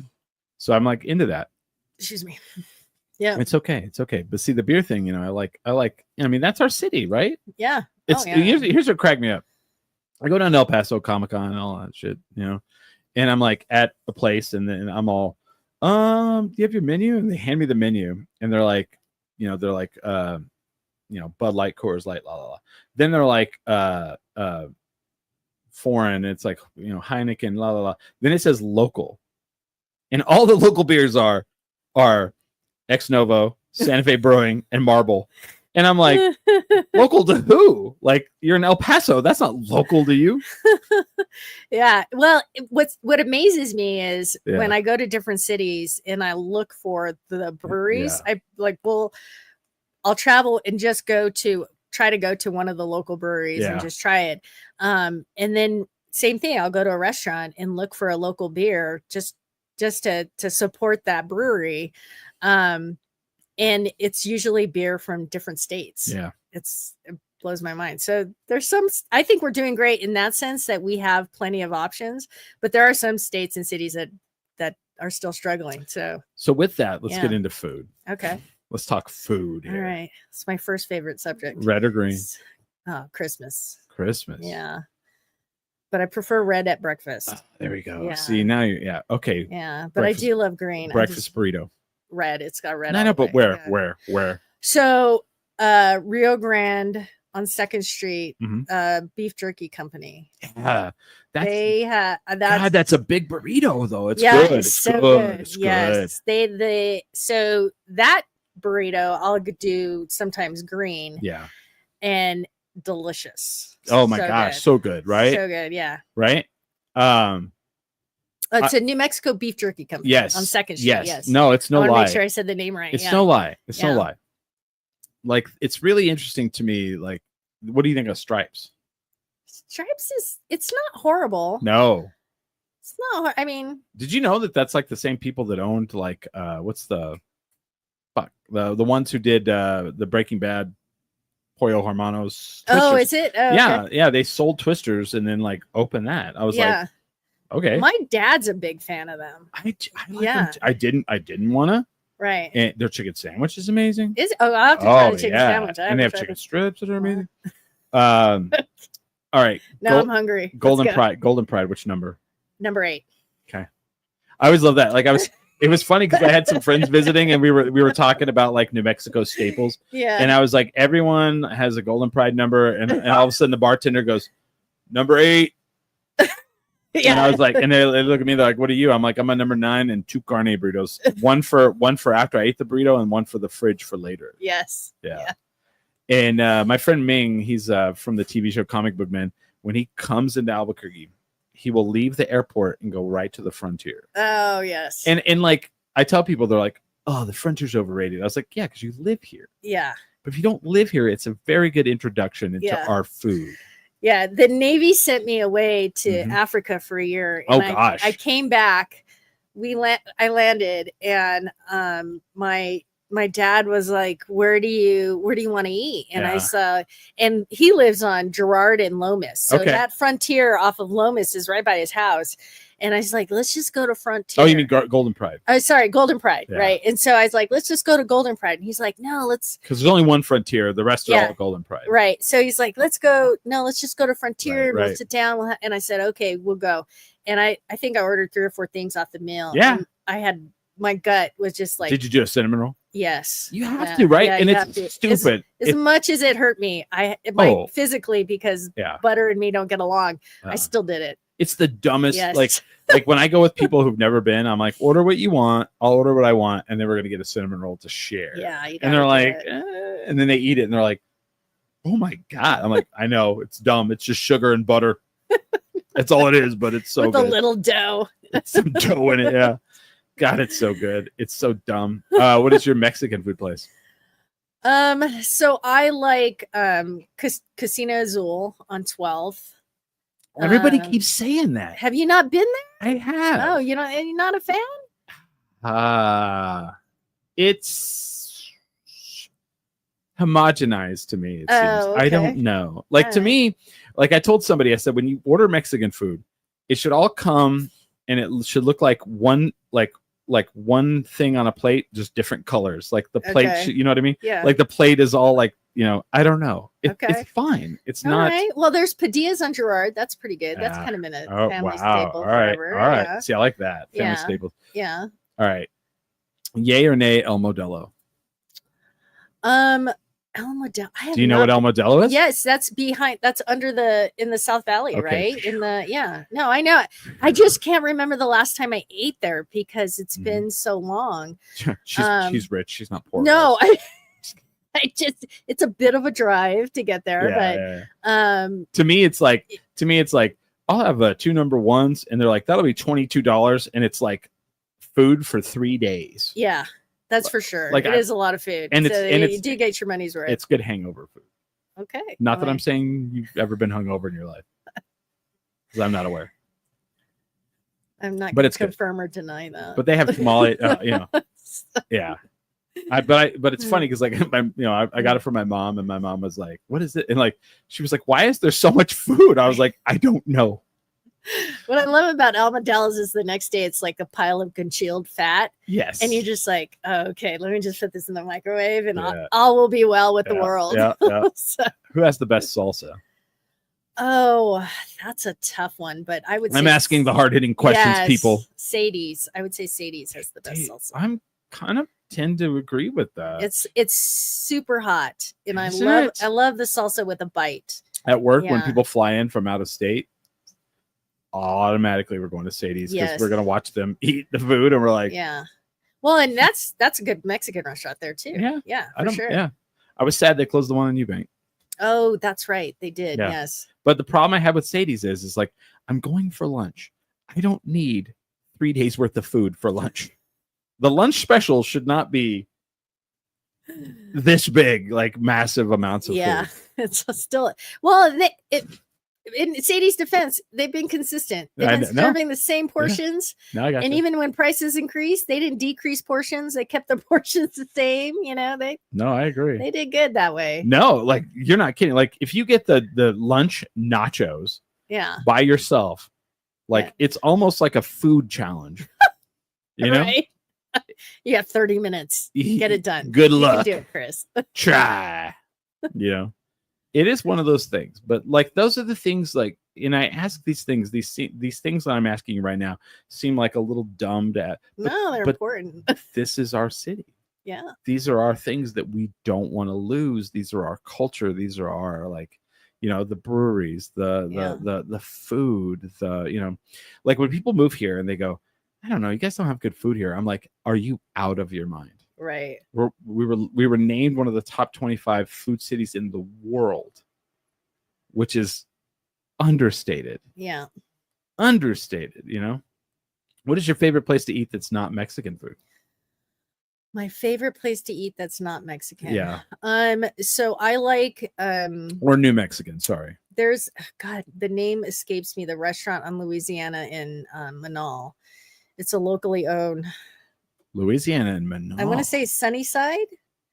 It's a breakfast brunch place. The eggs? No, it's on the other side of it. The building. It's okay. It's the restaurant. I want to say Sunnyside. I don't know this is place. The name. See, now I got to go. Now, yes. So my parents and I go there we try to get there every Sunday, but they're so busy. Yeah. That's a big one too. Like, is your favorite brunch place? Yeah, that would be brunch. Sunny Side Up. Oh, yes. So that's service is always good. Food is consistent. That's the hard part, is the consistency, right? Right. They have mimosas. They do have mimosas if that's your thing. They have healthier stuff too, like orange juice. Are you a mimosa or michelada? I'm a michelada. Yeah, and I'll straight up just do a red beer. You are. Oh my gosh. So we're done. This is the mayor right here. We're done, guys.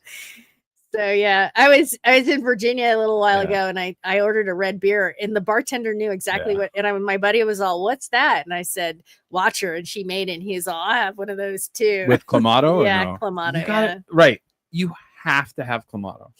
Mm-hmm. I've introduced so many people to, like, I'll even drink a Budweiser Michelada. Yes. Like if I go camping, I bring them.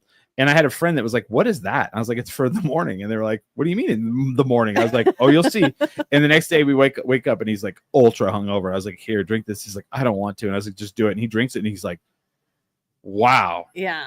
That's great." I'm like, "Right." And on the top things for hair of the dog, red beer is it. Yes.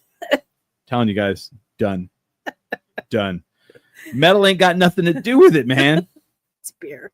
It's Michelada. It's red beer. Wow. All right. So let's wrap this up. So where can people go and sign up to get you on the ballot? Because we need 3,000 signatures by June 21st. Call to action, 10 Drink Nation. Where can people go? And do they have to be from New Mexico or Albuquerque? Well, they have to live in the city of Albuquerque. Okay. And the best way to do it is the online petition, which you can find on my website, Armijo for Mayor, the number 4, armijoformayor.com. And it's a big yellow button on my front page. You just click on it, fill it out. Super easy. The signature gets validated right away. The city clerk's office adds it to the tally almost immediately.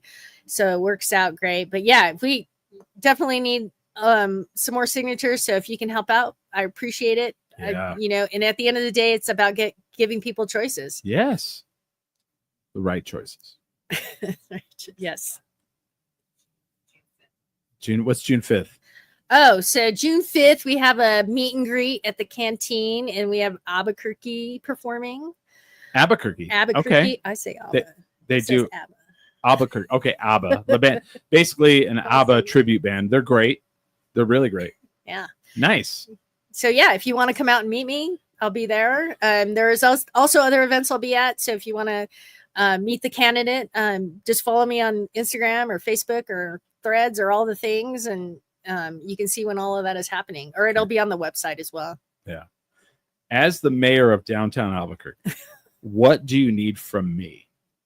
I think this has been super helpful. So yeah. And then when you're at that Bridezilla, I'm going to give you some petitions and QR codes. I have cards. And all stuff. Right, cool. I was waiting to give them out because I wanted to see if I was, ready to do this. All right. Okay. And I'm ready to do this. Well, she said, Michelada, I'm in. Okay. No, that's not. She said a lot of things that I was like, okay.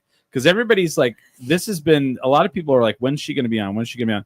And they're like, and I told them like, she's, big, her two big issues are, crime and homeless. And they're like, but what about them? And I'm like, okay, well, we're going to ask those questions. So, and to me, I feel like you're the right direction. I appreciate So I'm ready to go. So at Pridezilla, yes, I will hand those out. All right. And I will talk about it. I appreciate it. Yep. As I judge dog fashion shows. Those are the things I do. But I will be podcasting from there, and I will probably be talking about how this went. So excellent. Well, I appreciate that. And it has gone. Well, it has gone excellent. And I'm happy to come back, and when I win, you and I will drink red beer to celebrate. Damn straight. There you go. We'll go get a marble. I'll talk to Bert Boyce. I'll be all, Bert, we need to do a beer for the mayor. A special red. A special red. There you go. For the mayor. If you guys want me to talk to Bert and for that to happen, we need to get her on the ballot. By June 21st, we've got to get, go. It's online. You don't have to go out and find someone to sign or, and then you know what? Once you do it, someone comes up and bothers you at the whatever event, you can be like, no, I already did it, man. I already signed it. Yes. Did, man. Done, brother. It's called digital. So yeah. So yeah, do it, man. I'm excited. Yeah. So Armijo for mayor. Yes. Are you excited? I'm excited. I'm happy to be here. Yeah, absolutely. And thank you for having me. Yeah, it's been a lot of fun. I'm shocked the other candidate didn't want to do this. This is like comfortable. No. But I mean, like this was when he first won mayor. We the second after the first time we asked him and he was like not into it. Oh really? Not even into it. They were like no. It was a flat out no. Wow.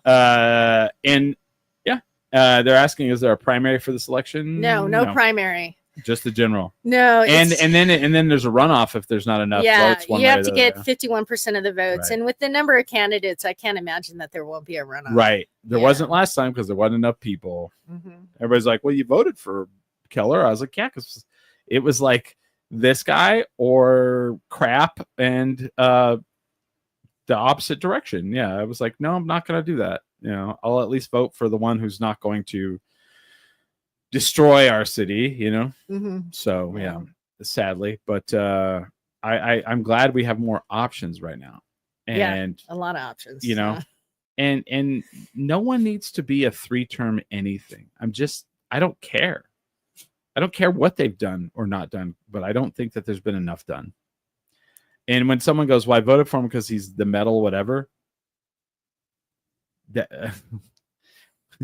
Metal should not be, the philosophy of being metal is what our city does not need. Our city needs to be folk and, social change. That's where we're at. Yeah. And we need to, we need to feel safe. We need for people to have shelter. And I think that this is the direction to go. Thank you. So let's get her on the ballot. Let's go. Let's get it done. And with that, we are 10 drink minimum.